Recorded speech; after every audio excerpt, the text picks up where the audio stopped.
Oftentimes when relationships are going through a difficult patch, there can be infidelity, there can be emotional affairs, whatever you want to call them. But I speak to a lot of people who have done this, realized the mistake that they've made, and still wanted to continue to repair the relationship. So in this video, I want to talk about the mistakes that a lot of people make in trying to repair a relationship after they've cheated.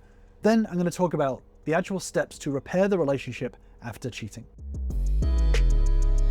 So as relationships go through tough patches, oftentimes we can feel hurt, confused, we can feel sad, and sometimes the reality is that infidelity happens.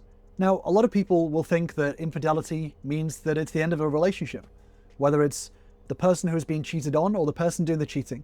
The fact is that relationships can and do repair after cheating. The problem is that a lot of people see cheating as the blocker, right? That's the end of the marriage. They see it as the end point, the point of no return. But in my experience, working with thousands of members, repair is possible after cheating, but it's a matter of repairing in the right way. And there are three main mistakes that people make after cheating. If you've cheated, the first mistake that you'll make is avoiding full responsibility. Trying to soften the blow, trying to justify, trying to deflect from the choice to cheat. This is a massive problem. If your partner senses even a hint of minimization or shifting blame, it's going to be impossible for that trust to grow. The truth is that whatever actions you take in life, you need to take full accountability for them. So avoiding it is a massive mistake. This is a huge mistake because it minimizes your partner's feelings, their feeling of betrayal. It pushes the blame of your actions onto them, and it means that you end up withholding details. You end up being not very transparent about the situation, which stops trust from regrowing. The next biggest mistake is expecting quick forgiveness instead of supporting your partner's healing. So ultimately, the root of this mistake is that a lot of people try to focus on getting back to normal, trying to get it back to a normal space or going back to the past, instead of allowing their partner who has been cheated on the space and the time to process. The problem is that healing is not some linear straight line. It can't be skipped over, and it is a slow process. So rushing to try to get forgiveness tells your partner that you are maybe lacking some of the empathy for the impact that this action has had on them. So this is a massive problem. Rushing forgiveness and pushing for things like intimacy too soon, getting defensive, this is all trying to rush the repair process, which takes time and work. But the biggest mistake is failing to do the deeper personal work. Treating cheating as some one-time mistake instead of a symptom of perhaps a deeper issue, whether it's your unmet needs, whether your interpretation, your feelings, whatever it is. Without this deep work, the relationship is going to end in the same place over and over again. It's going to repeat this cycle because you are not taking responsibility for what led to the cheating. And oftentimes people do this by not doing this personal work, by making promises, but not actually following through on making those changes, or simply just relying on time to heal the relationship. But that's not how it works. So if time doesn't just heal the relationship, what does? What are the steps to repair a relationship after you've cheated? The first step is to take full responsibility. So this is admitting what happened without excuses, without blame shifting. This is about being honest with yourself and with your partner. And during this, it's really important to focus on responsibility, not blame. You are 100% responsible for your actions and how you responded to whatever circumstances surrounded it. And in taking full responsibility, this also means to acknowledge the impact that your actions have had. All actions have consequences, and taking responsibility is understanding the consequences of those actions, which includes the impact on your partner's feelings, even if it's uncomfortable. The next step, if this wasn't already obvious, is to end the affair completely. So this is cutting off all contact with the other person, and this is being transparent about this so your partner knows that it's real. Now, I want to be clear about this point. A lot of people do this step thinking that this is going to fix everything. This is solving the problem in, well, I've just gotten rid of that temptation, or I've just gotten rid of that contact, so it's not going to happen again. But this is only the beginning. This is only the beginning of the process of healing. But it's important that it needs to be done, because if you have somebody else in the picture that you are still trying to decide through, or even if you're not still trying to decide, but you're keeping them around anyway, this is going to show your partner that you're not taking full responsibility for your actions. Your actions aren't aligning with your words. You're saying, oh, I take full responsibility, but then your actions are still keeping in contact with this other person, regardless of your partner's feelings. The next step is to practice radical honesty. At the end of the day, trust has already been broken and it needs to be rebuilt.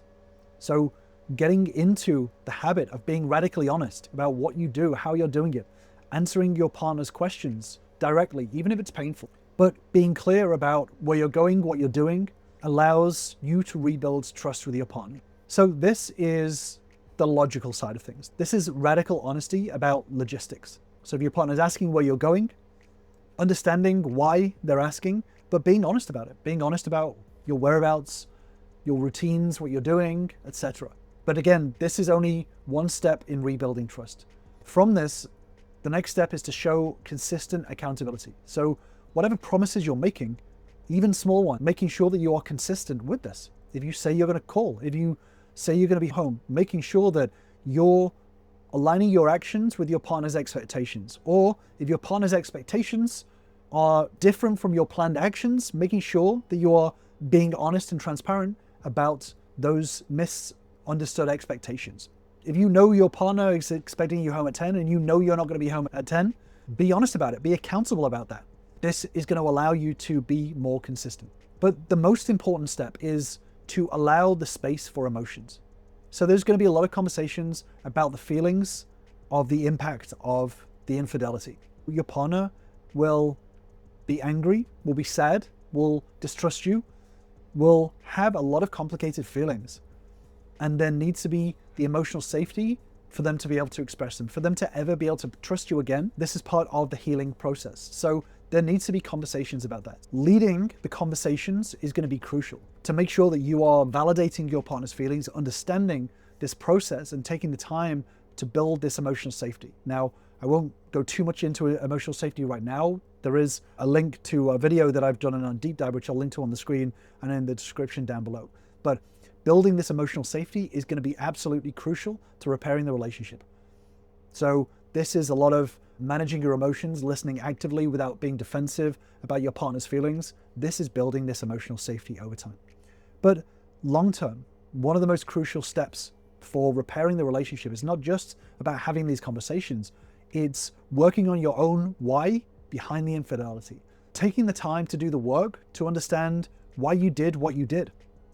Now, this isn't a matter of putting the work on your partner. This is not saying this out loud and figuring out, processing your emotions behind this, or even sitting there expressing your emotions behind the situation whilst they're doing their healing. That's not what this is. This is about taking the responsibility to understand and manage your own emotions, process them fully, and digging into the why behind the cheating. Whether it was you felt unmet needs, you felt insecure, you have struggles with coping strategies, whatever it is that led to that behavior, getting into the work to find out the why. Now, this can be done in a lot of different ways. This can be done through therapy or coaching, but putting in the work to uncover why you performed those actions is the work that still needs to be done. And again, this is work to be done that is to be led by yourself. Your partner already has the emotions to deal with this. This is the opposite of being accountable for your feelings, right? If you're trying to get your partner to figure this out, or you're saying, I did it because I had unmet needs, or I did it because I was insecure. It's not being accountable for your emotions if you're putting them onto your partner to process them for you. So this is a really crucial step. And then as you're doing this work, start to rebuild the intimacy slowly.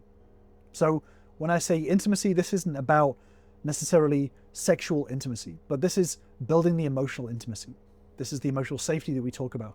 Talking, spending time together, working on creating positive interactions.